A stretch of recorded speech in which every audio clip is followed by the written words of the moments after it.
Afternoon, everybody. I'd like to call to order this meeting of the Pembroke Valley Utilities and Services Committee, October 9th. I'd like to acknowledge that this meeting is being held on the traditional and ancestral territory of the Lillooet Nation. Any amendments to the agenda? None. Move is presented.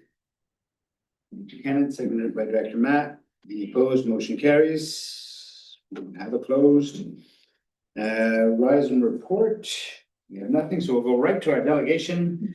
Diane Lagouche from PVTA is here to talk to us. Afternoon. Great. Wait for the presentation. Okay. Well, hello. My name is Ariane Lagouche. I'm the Executive Director of the Pemberton Valley Trails Association, which we also call PVTA. Today I'm here to present a trail project that is called the Blood, Sweat and Fear to Happy Connector. And we're looking for funding for this project, which is why I'm here. Next slide, please. Okay, so first of all, I'm sure you guys already know a bit of the PVTA, but I'll quickly present what we do. So 4 different pillars. The first one would be trail advocacy. So the PVTA represents all user groups on the trails. So from mountain biking to trail running, horse riding to dirt biking. And we work really hard with different stakeholders to legalize our network here in Pemberton. We also do trail maintenance. So the trail crew is under PVTA. We have 1 trail manager and 2 part-time trail maintainers. We also have a bunch of volunteers, so the trail fairies who work on the trails with us as well. Collaboration. So I would say that Pemberton is very special for the collaborations we have for the trails. We have the Trails Working Group, which is a very good group of different association and government entities as well. We have all the different clubs in that group too, and we meet every 3 months. Impact and recognition. So we try to minimize our impact on the ecosystem and have a good impact on our community. And then recognition, we definitely recognize the land that we're recreating on and also recognize all the volunteers that are working on the trails with us. Next slide, please. So before going into the project itself, I wanted to present what a Section 57 is for a trail, because it's a super important part of this project. A Section 57 is kind of like a permit to either do a new trail or to add any features on a trail. So the Section 57 is when we're working on public land. So it's through websites and Trails BC. The first step to obtain a Section 57 is to go to Lillooet Nation, go to their referral committee and work with the Title and Rights Department. So that's super important.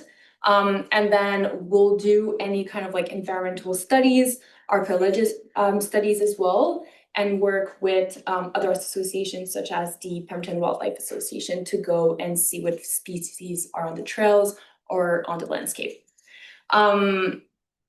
One thing I want to say is that there is not a lot of trails that has a Section 57, and almost none had a Section 57 before it was built, especially because we have very old trails here in Pemberton. Next slide, please. Okay, so the project itself, like I said, Blood, Sweat and Fear to Happy Connector, and what it is if some of you know the trails of it in Pemberton, there's 2 major trails that kind of ends on the train tracks right now. So it's a safety hazard and it's a private land and they're not really aligned with those trails. These 2 trails, they don't have a Section 57 because it's ending on private land. So what we want to do is connect these 2 trails, so Blood, Sweat and Fear, Indy 500 to the uphill trail Happy. And then Happy will be connected to another downhill trail. So kind of like a new little network to go down instead of ending on these train tracks. And it is a real hazard. It had happened to me in the past where I was ending the trail and a train was coming. So it is not safe. It is a project led by PVTA and we're working with Porca on this project as well. Next slide, please. So just a map here of the left is the current map. So basically the two black lower trails that you see, and there's two orange triangles. These are the two trails that end on the train track. And on the right side of the map, you can see the new connector. So basically it's connecting these two trails to the trail in, well, it's kind of highlighted in yellow there, and that's the uphill trail. Next slide, please. Okay, so why is this project so unique? Like I said, there's a big culture in our region where it's built first and kind of ask for forgiveness after. Where this trail, we've been through the process since day one. So there's no shovel that hit the ground whatsoever before we obtained the Section 57. And it is one of the first, I would say, in our region. And it took about 5 years to get the Section 57, so it was a long time, because there was not really process that was written down on how to do that and how to do all the proper steps.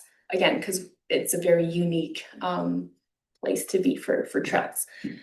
So we're hopeful that next trail, if we wanted to do other trails, now we have the process, that it would be kind of like a way to do it. And this project was also taken as a business case in our sustainable trail building workshop that we did with Porca in the spring at the library. That was very well attended. Another thing, trail working group collaboration. I was talking about that group before. So that whole project went through the trails working group, and it was a huge success in collaboration. And then lastly, it's community driven. So you won't see any of our trail crew on the trail without the community members there. So we want it to be for the community, by the community, and kind of like taking it as an example of like how we should do trails here in Pemberton. Next slide, please. Oh, there you go. Okay, so talking about community, our first day on the trail, because we started it this spring, was with the Lillooet Community School, the high school there. So Jack, who is one of the directors of Porca, is a teacher at the school, and we had a very successful day with about 10 young folks who came along, worked on the trail. Roxanne from Title and Rights was also there from Lillooet, so huge success. And yeah, hopefully we can do more trail days like that. Next slide, please. Okay, funding request, why I'm here today. We have secured $2,200 from the Rotary Club of Pemberton. They're going to cover all the material and the signs and the posts for the trail itself.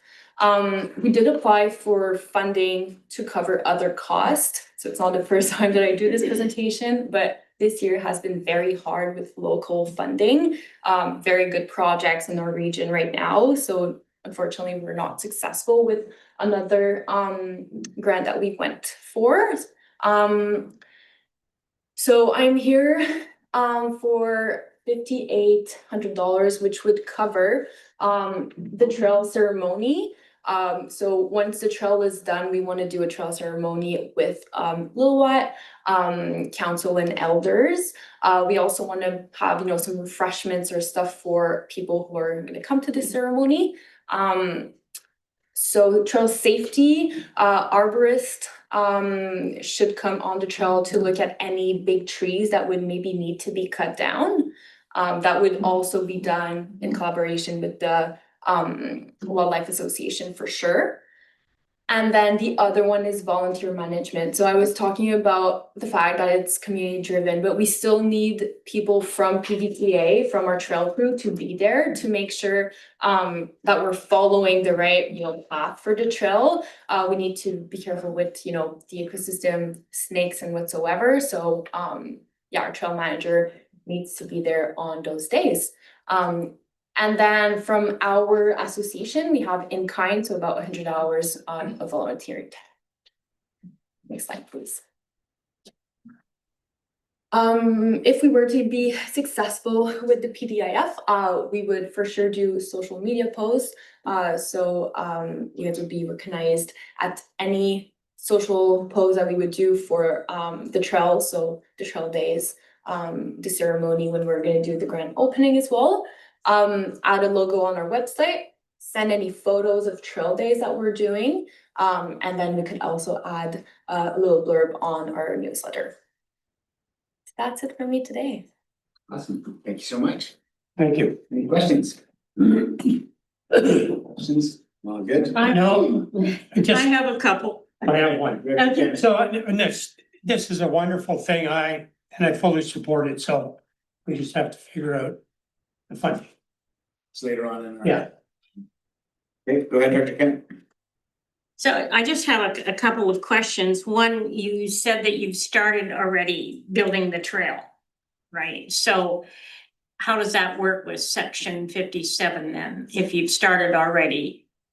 Yeah, we obtained a section 57 before starting it. Before you start? Yeah. So we have a Just section. getting that clear, yeah. We do have a section 57, and we have everyone aligned, all stakeholders. We have a letter of support. Yeah. And so we. Well, that's good. So how many like kilometers is this gonna be, sort of in total?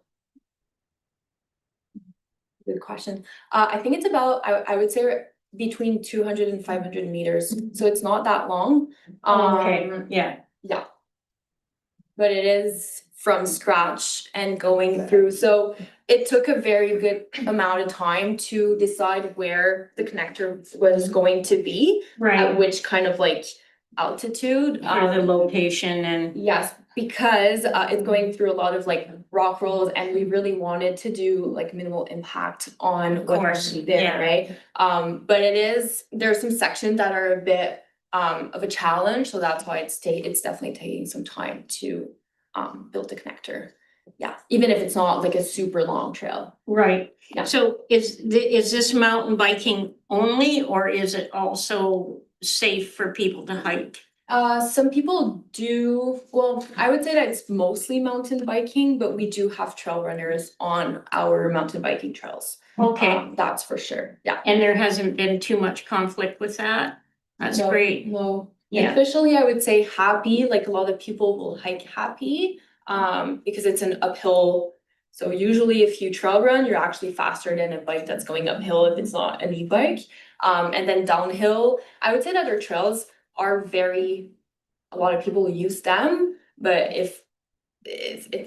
I've never encountered any trail runners on trails and it's not really something that we hear a lot, so. Yeah, and then we work a lot on signs as well, on like who has the priority and whatsoever on the trails. Right. Well, thank you. Thank you. With the committee's permission, we can move 8.4 up to now, which is consideration for that funding request. So 8.4 is the PDIF one-time funding request for PBTA. Veronica Reed, Project Program Coordinator with the SLD. Is following up with our delegation from the PVTA. They've submitted an application for a one-time funding request for $5,800 from the Arts, Culture, and Recreation stream. The current balance in that fund is $46,350 after this request. So still a bit left for one-time requests for the rest of 2025, and then the rest roll over for 2026. I'll move that funding request. Second by Director Kennett. Any discussion? Any opposed? Motion carries. Thank you. Go. Yep. Okay, so we're gonna go back up to 6, which is the consent agenda. Would anybody like to point any out? So move receipt. Move receipt, Director Mack, seconded by Director Ramsden. Any opposed? Motion carries. Any business arising from the minutes? Seeing none, we'll go to 8, which are staff reports, SLRD administrative officers, verbal update. Paul. Everyone, Heather Paul, Chief Administrative Officer for the Squamish-Lillooet Regional District.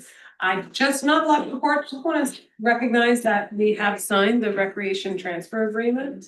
That happened about 20 minutes ago. Very happy to see that done, and I want to recognize the Village of Pemberton on the collaboration and work and the staff in the Village of Pemberton and the SLRD staff for getting that over the finish line and making it happen. And I hope it inspires our future agreements. Thank you all for bringing it together. It's nice to see the stamp on that one. It's awesome. Thank you. Motion to receive the other verbal report, Director Max, second by Director Kennett. Any opposed? Motion carries.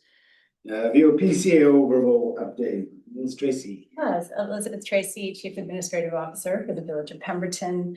I too wanted to provide some recognition and thanks to our partners at the SLRD as part of the National Day for Truth and Reconciliation event that we held on September the 27th, the screening of Sugarcane and the Q&A with Ed Noiscat.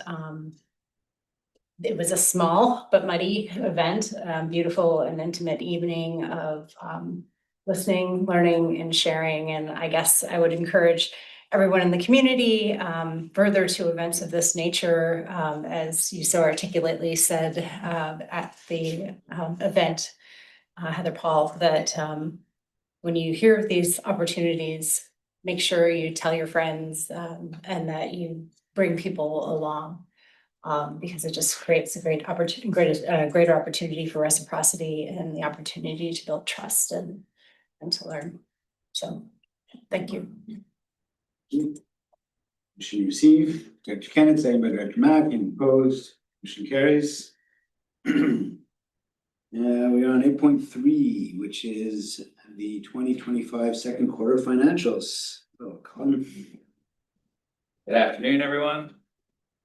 This report is just to present the second quarter financials for all of the PVUS services.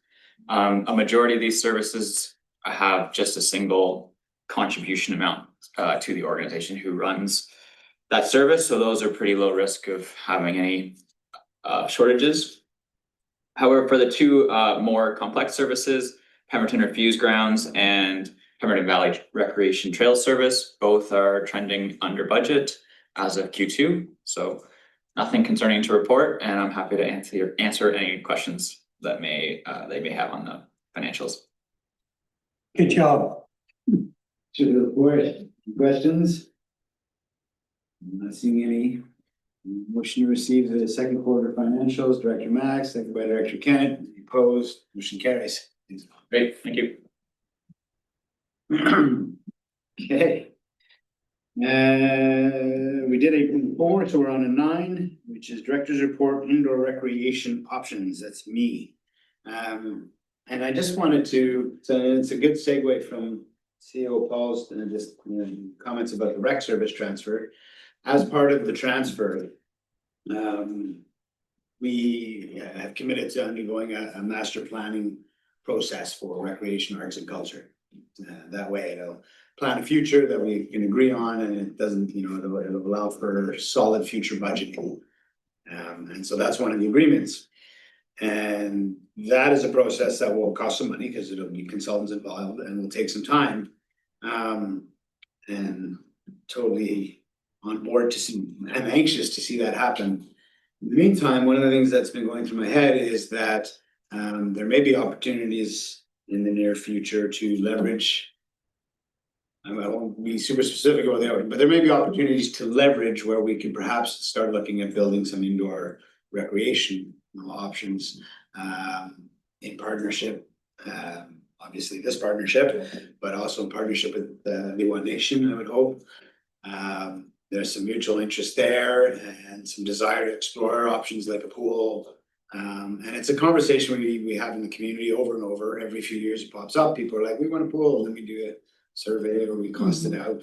So, and I think it's important for people to understand what a pool would look like as an example, and what it would cost to the community to maintain. Because I think, again, through development, through partnerships, through grants, there is the opportunity to look at building some indoor recreation sooner than later, we'll say, whatever that means. but running it has a cost and we have to be able to crunch those numbers. So all that to say, I'm wondering if there's an appetite at this table and therefore maybe request something of staff to find a way to look at what indoor recreation opportunities would be most desired by all the communities. And once we understand that, crunch the numbers a little bit on what it will cost to maintain it. Again, not even talking about the capital and all that yet, but just to sort of have that conversation, make that conversation current. So people know what we're talking about. And then if there is an opportunity, be grants, development or other partnerships or otherwise, that we could put together the capital to build something, then we know what we have. We have a project that's not shelf ready, but moving in that direction, right? So, normally I would, I'd like to see that would be captured as part of the whole master plan.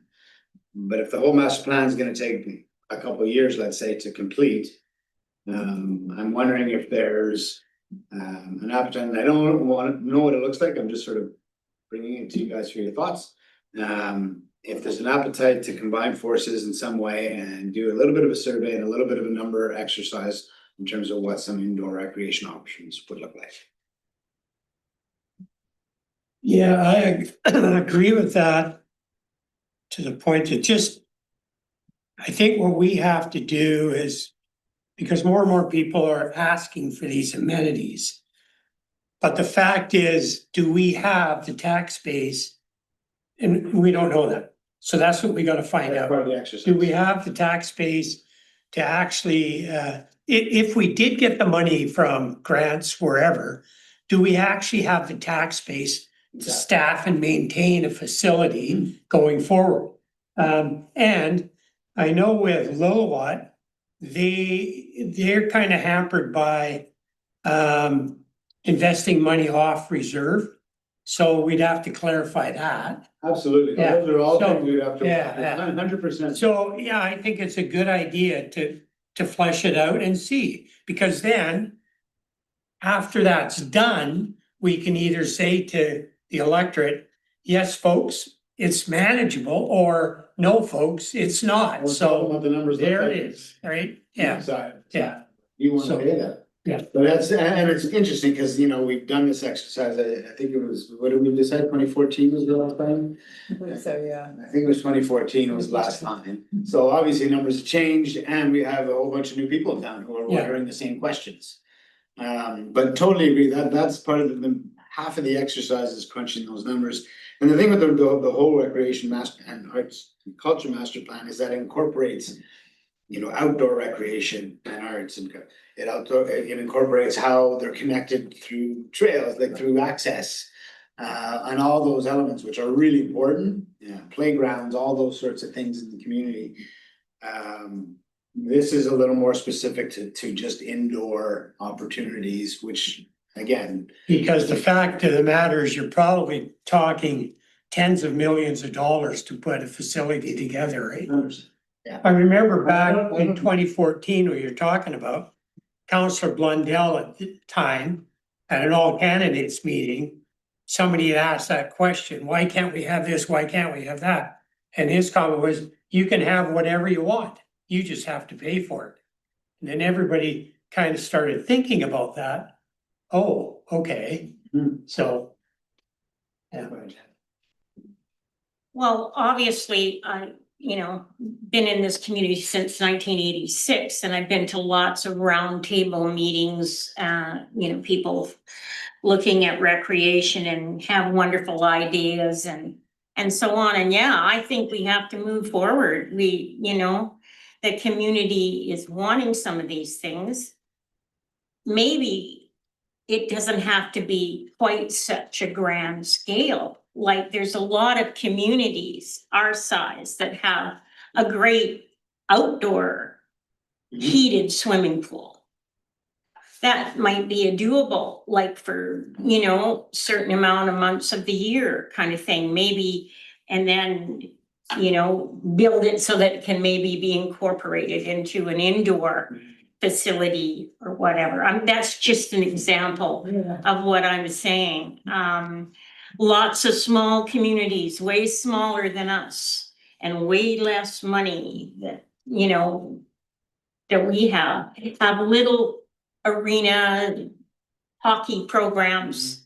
It doesn't have to be such a highfalutin, I'll say it, highfalutin ideas, you know, I mean, like, we can provide recreation, maybe not such a grand scale.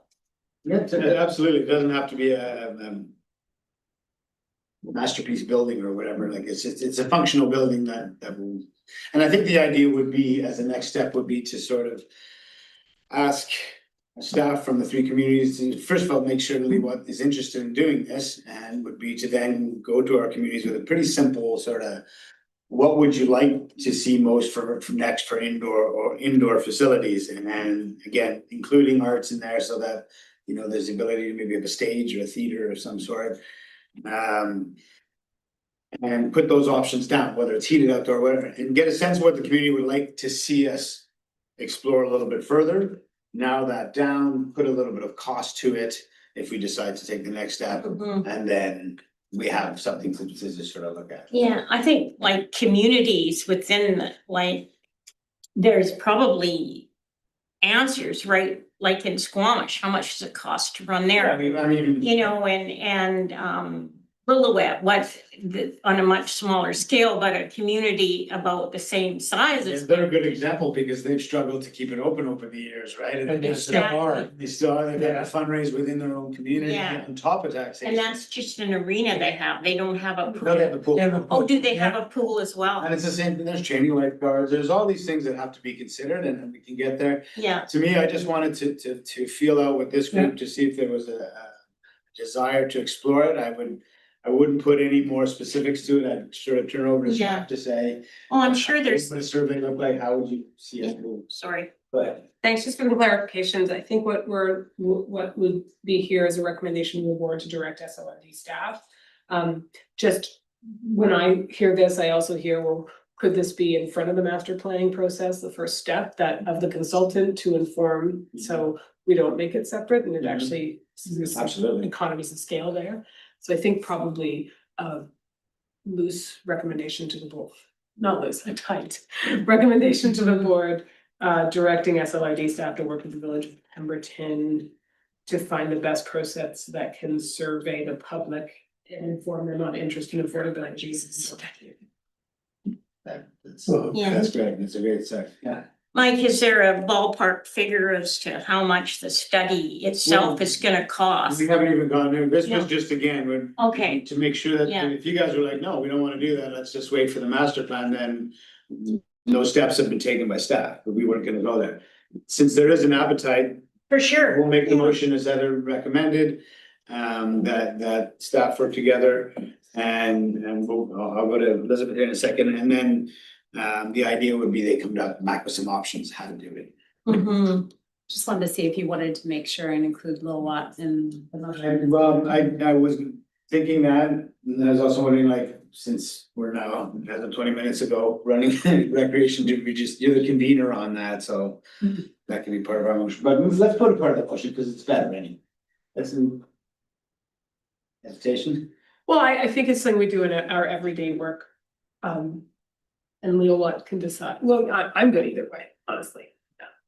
I mean, Just that we would convene everyone. Yeah. yeah, the idea would be, Yeah. between the three communities to have it quick go, what? If there's interest. Is there interest, would you like to, and what would it look like? Yeah, this is being a recommendation to the SLRD board, their decision would be on staff work time. Yeah, exactly. But maybe leaving it out because that, they're directing staff work time, not directing Lillooet, but we will, as part of this project, include. Okay. What's, as little or as much Lillooet wants to be involved. Thank you. Well, it's a non-starter if they don't wanna be involved. Okay, so then everybody understand the motion that Russell made? Yeah. And that was seconded by Sure. Director Kenneth? So it's basically that we're recommending to the board that the board assigns direct staff to work with VOP staff to figure out a bit of a path forward to what this looks like. In Right, other words, explore some survey options, reach out to Lillooet Nation to see if there's interest, talking and go from there. So Yeah. it's to set in motion the first steps. mhm. Go ahead, Russ. I'm Yeah, I all for think that. it is wise to, we already know around the board table, the challenges that Lillooet has. Well, even Squamish to a certain degree, but more so Lillooet, being that smaller community. That they have challenges of keeping their building open. And a lot of these small communities throughout the province that have got facilities, they got them 20, 30, 50 years ago because there was some sort of a mill or something in the town that built those things to attract workers, right? So they didn't, the taxpayers didn't build them to start with, but now, like Tumbler Ridge, for instance, when they had all the neat stuff there, and when the coal mine shut down, all that stuff was in jeopardy because who's gonna pay for it? Now they got it going again, but yeah, I think that needs to be all part of the discussion, right? Okay, I'll call the question. You. Okay, cool. Any question? Oh, yeah, any opposed? Motion carries, that was awesome. Decision on late business, we have one item for late business, which is request for a letter of support from the Pembroke Valley Trails Association regarding the Minesweeper Trail Project. Anybody have any comment on this, or we'll just? There's no comments? So this is the trail proposed in the Rutherford, is it? Yes. Yeah, So it's a dirt bike trail, it's sort of formalizing, and if you know, when you read the letter, it's sort of. mm-hmm, It's formalizing a dirt bike trail out there so that road trails are used less. And there's a staging area, it's a commonly used area for dirt bikes, yeah, I don't know much about it, I don't dirt bike, I've Yeah. been in there, but. I was just wondering that there's a lot of people at Quad. And this is just gonna be like a single track from what I understood, but But it's basically formalizing what is already there, which is for dirt. and they, And again, the idea is by making this one a little bit more. Obvious than with trails, with signage and make it a little bit bigger. It'll keep the dirt bikes from going off on all these other little side trails. right, To some of these things, it's already, it's not a quad trail, if that's the question, and it won't be. no, but I'm not against having a quad trail. There's a lot of people that are getting older, like our neighbors have one and they like to go and, you know, and go on But I don't think places. they wanna go in this area, cause it's all dirt bikes in this area, like, Yeah. it's not a. It like motorized dirt. Yeah. Yeah, single track The stuff. thing is with the quads, is if you're licensed, which you have to get licensed now. You can ride on Forest Service roads. So I mean, we have miles and miles of Forest Service roads around here. Mhm. So yeah, I think we need to just direct people in that direction more so. There's already Well, it's good, just off that forest road, isn't it? Russ? what's that? This track that they Yeah, want but to put in. this is designated for dirt bikes, so I would leave it alone. Yeah, I'm not against them being there, for sure. The only thing is the wildlife people and other users in the area. No, that's what I'm saying, that's that's kind of why I'm in support of it, is that. It keeps dirt bikes in one area, where we struggle is when there's overlap, that's when you get conflict, when there's dirt bikes on the Friendship Trail, for instance, which may have happened and caused conflict every now and again. That's when we get issues on trails, this is a dirt bike area, it's keeping them in that area. Yeah, and dirt bike only. So it's in that sense, I think it's a good idea. So they don't want to have mountain bikes there either. No. And again, I wouldn't wanna ride my bike there. But there are trails, other parts of the Rutherford for mountain bikes. That you can- Yeah, that you yeah. can go. And I'm just They've got looking at lots the of letter. space. They can't, so it sounds like they still haven't gotten. A referral back from the wetlands. It's the last page of the. Oh, there it is, yeah, there it is. So, yeah, I mean,